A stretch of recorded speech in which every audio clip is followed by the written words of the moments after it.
Alright, yo. So we're out here now. This is the reggae cowboy pre-roll from, once again, Trulieve. I know I've done Trulieve in all these videos, I guess, so far. Please, I know I haven't released any of these videos. I'm gonna release a couple of them at the same time. Please leave comments on which dispensary you want me to go check out and what product you want me to check out. I have no problem trying any product, any dispensary. You just name the product, and I will get my ass out there. I don't have a car, but I'll get in a bus or whatever and get to where I need to get that product, so I can sit down and be here with you guys, and I can, if you get it, maybe we can smoke it together, or I can smoke it and let you know how it went and my opinion on it. I know my opinion is not the end-all, be-all opinion, but I like to think that I have a pretty good, I'm well experienced in the use of mind-altering chemicals, and I know what's good, and I know why it's good, not just because it gets you high, forget that, it's more of its benefits that are going to come from it, and that's what I'm going to go over, and the positives that I get from this reggae cowboy today. So let's light this bad boy up.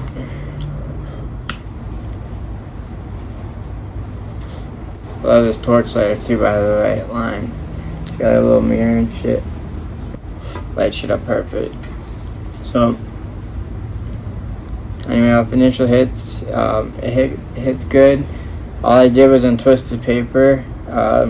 Sometimes you'll need to, I know some people will need to knead the joint and try to loosen it up. I didn't have to do that at all. Hitting great.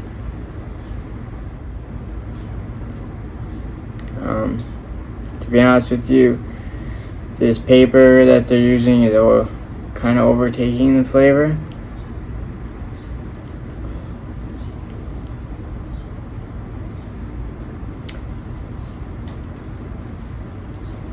Reggae cowboy is kind of tangy. It's definitely tangy and piney.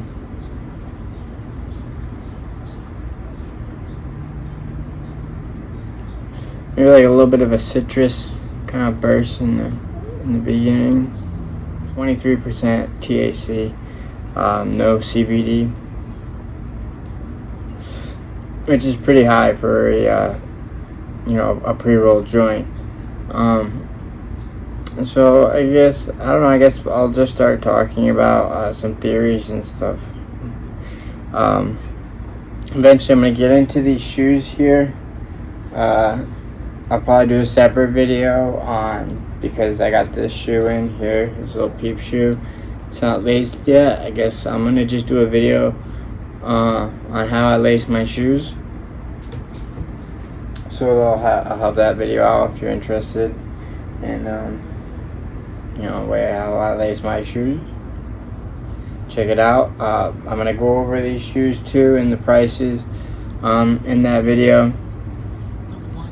But right now, while we smoke this, we're just gonna give you a little bit about myself. Originally, I was born in Providence, Rhode Island. I was raised there in Warwick, Rhode Island, my whole life, pretty much. I moved to Milton, Massachusetts with one of my, this guy called him he's like my brother. He's a friend, but he moved in with us in my sophomore year of high school, pretty much, and we lived together, him and his brother. So they're both my brothers, Mike and Pete Andrews. Shout out to you guys. He then moved out to California. I was in Riverside, California for a bit. I stayed out there for about a year. I really liked it out there. Originally, I had got away from up north in Rhode Island because I had gotten into a little bit of trouble and needed to get away to just a new fresh start. So I went to California. Did good. It was awesome out there. People were so nice. Went to Malibu. It was sweet. And, like, it blew my mind coming from up north in Boston. And a total culture shock for me. I remember I walked in and I walked into a restaurant in Malibu. And I asked the woman, I was like, can I just use your bathroom?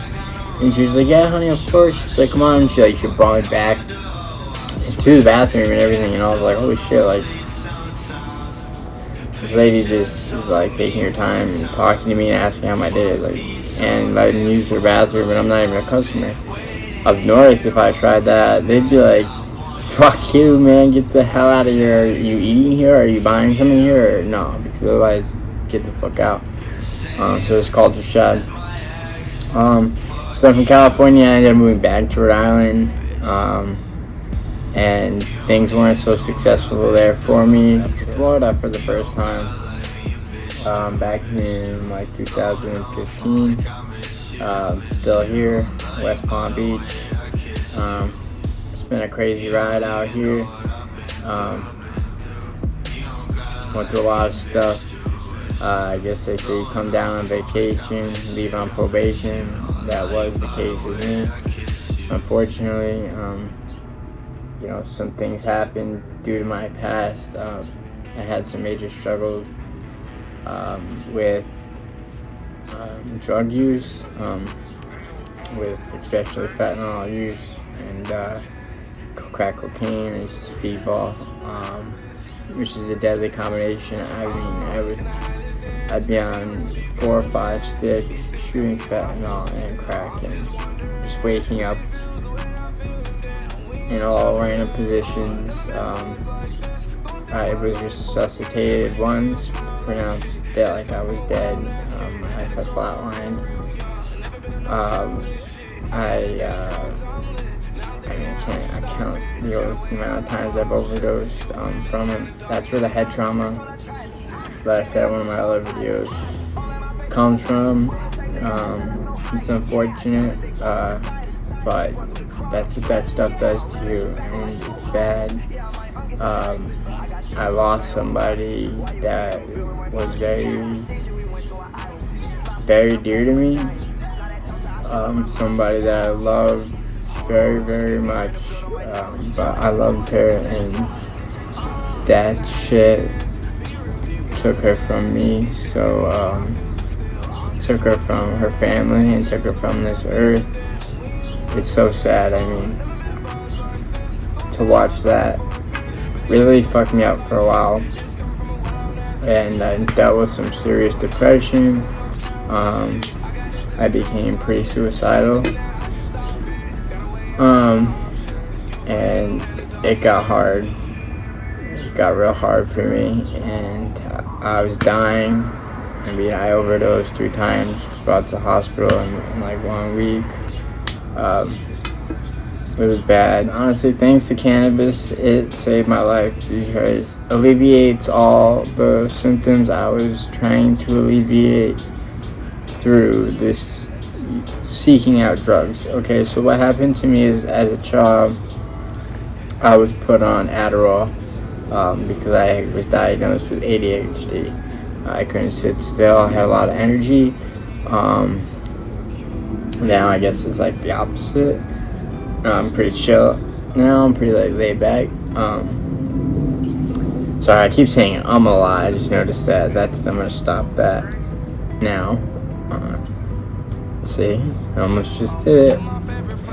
So, what was I just saying? Oh yeah, so I was put on Adderall as a kid, and then I didn't like how I felt, and Adderall worked, but I was losing a lot of weight, so my mom switched me, and I went to Caserta, and I got depressed, so I got taken off that, and then I got put on Vyvanse, and I got taken off that, and then I got put on Daytrona, and I got taken off of that, and I got put on Propylene, then I was taken off of that, and just from like a very early age, I was introduced to chemicals, I guess, to deal with your problems or fix yourself and what's going on with your mind or your emotion therapy pretty young. And I've been diagnosed with anxiety, depression, bipolar, personality disorder, manic bipolar, oppositional disorder, something like that. Everything. I've been prescribed every medication under the sun. So if you have any questions about medication, I can give you my experience with it. For depression, I've been on Prozac, I've been on Zoloft, I've been on Effexor, I've been on Lexapro, for mood stabilizers, I've been on Depakote, lithium, Abilify, anxiety meds, Klonopin, Xanax, Ativan, antipsychotics, Zyprexa, Haldol. The amount of things that they said I had to take is incredible, and all it's taught me is that that's where the answer is, and that's not where the answer is, and that's led me down a very dark road because I didn't like the prescription medications. I didn't like the drugs that the doctors were giving me. I didn't like the way they made me feel. But they were drugs I could get elsewhere. Those drugs, I liked the way they made me feel. I felt as though they were making me better. But it was all in my head. Because it was making everything a lot worse. A lot worse. And I would go into a state of almost non-existence, where I'm there and somehow operating, but by second, and every second goes to another second. That past second is lost in my mind, in my memory, and everything. It's a very strange existence. Anybody out there that's struggling with that, please feel free to reach out to me. I can, offer you any kind of advice or help the best I can. Like I said, I don't know everything. I still struggle today. But I know I have people in my life that love me, and I love them too, and that's what makes it all worth it.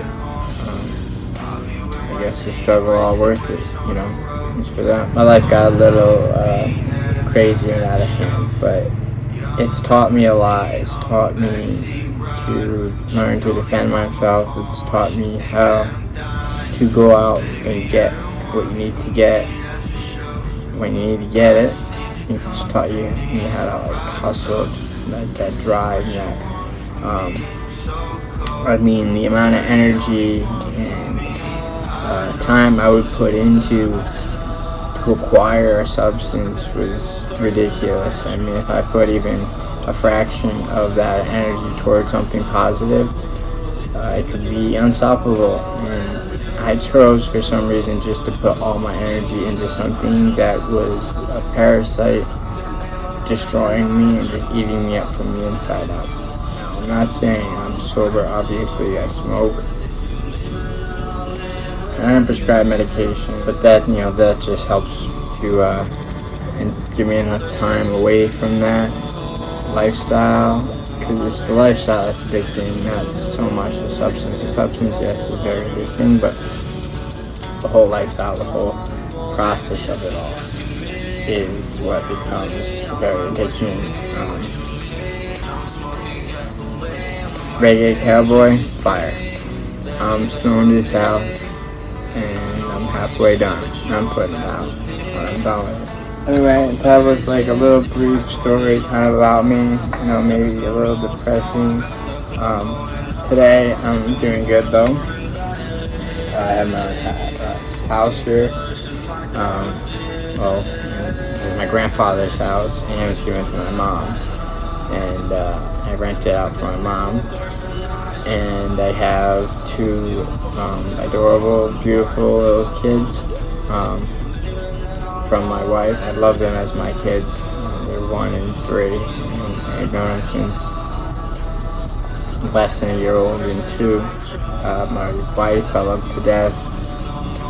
Currently she's in a bad situation because of misunderstanding with the court system or in the police, and me trying to get her help and ending up her being arrested through Destiny.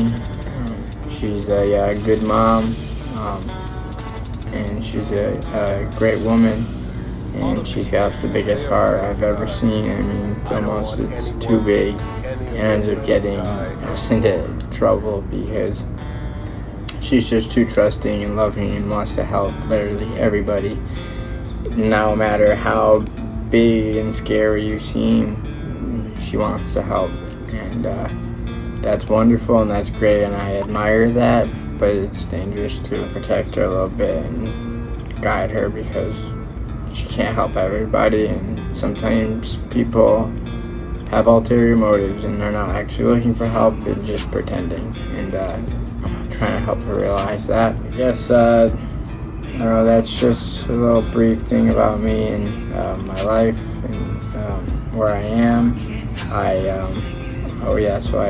I work at a pet resort.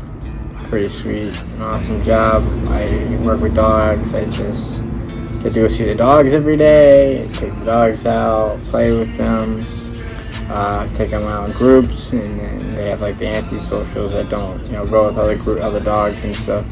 And I'll take them out and pick up their shit and all that, if they're pissed, whatever.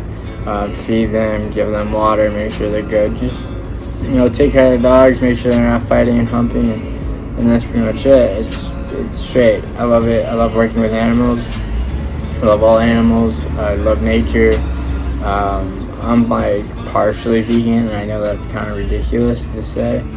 Right now I'm all vegan because I don't have a lot of money, and my mom's vegan, and my brother's vegan, and my mom came into town and cooked a whole bunch of vegan food, so it's all in the freezer, so that's what I've been surviving off of. So right now I am vegan, but that's not to say sometimes at work when they buy lunch and stuff, if it's meat, I hate to say it, but I'll eat it because I don't have the funds, and I'm hungry, and I eat it. Shame on me, honestly, but that's the truth. So, I work at a dog place, good gig. So that's it for me today. So we'll talk. A review on the Reggae Cowboy again. Fire, 5 stars. $15 at Truly compared to $13 on the other pre-rolls because it comes from a third-party company, which is a hybrid pre-roll from Old Hippie Stash. It's a Reggae Cowboy strain, and it's by the Bellamy Brothers. Like I said, fire. 21.329% THC, 0% CBD. As you know, CBD counteracts THC. So, like, if you're a first-time smoker and you want to try to smoke for the first time, and I'm still saying I'm a lot. I'm gonna try to cut back again, edit it out. I can't. If you're a first-time smoker and you like get too panicky and you have like an anxiety attack and you freak out, there's this stuff called the Don't Panic, and you can spray it, and it's CBD. CBD will counteract the THC and make it more calming. I guess that would give it a calming effect, so you're not having that anxiety freak out moment anymore. It works pretty much instantly. It's a great product. So this has 0 CBD. This has 0 CBD in it, all THC. So it's gonna get you high as hell. And yeah, half of that, half of the gram that comes in here. So I mean, I smoked like a half a gram. And I mean, like I said, I smoke a lot, and I'm high. That was good. So, Reggae Cowboy, I'm gonna give 5 stars. Tastes, I said, I believe were citrusy, piney, and smoky, like citrusy, piney, smoky. That's it. I hope you guys liked it. I hope it was informational. I hope I helped you out and explained it well. Keeping it real, again, it's the Chase, aka Ace. I hope you guys liked it. I hope it was informational. I hope I helped you out and explained it well. And remember, click like or subscribe. I'll be releasing a lot of these videos on a regular basis, so if you like watching me and hearing me and the things that I have to talk about, please subscribe, and I will be publishing or putting out more videos. Thanks, guys. Later.